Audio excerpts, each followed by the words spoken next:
It remains to be seen how the major powers will deal with what has been called a double standard. And now Pandeng has more on the US nuclear policy shifting.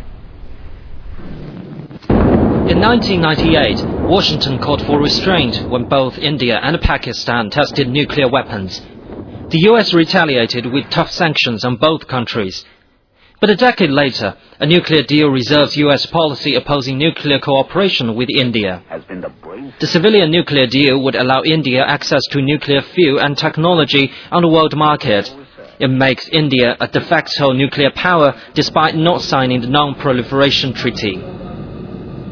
The US needs India to carry out its strategy in South Asia. India needs the US to smooth its rise as a major power.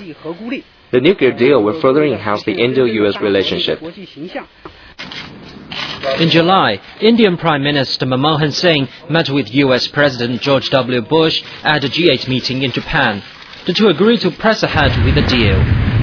And last month, the International Atomic Energy Agency approved an agreement with India for the application of IAEA safeguards to Indian civilian nuclear facilities.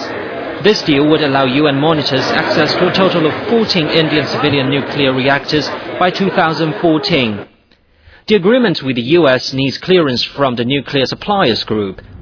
The group bans nuclear exports to countries that have atomic weapons but have refused to sign the Nuclear Non-Proliferation Treaty. But it has appeared willing to consider a waiver for India, in part because of lobbying from Washington. Observers have voiced the concern the deal would set a dangerous precedent. It creates more of a double standard in the non-proliferation regime, and other countries will look to this example and say, well, why not us? The Indo-US deal would have to go to the US Congress for approval.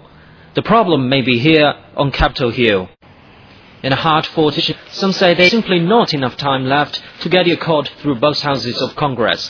Pandeng, CCTV.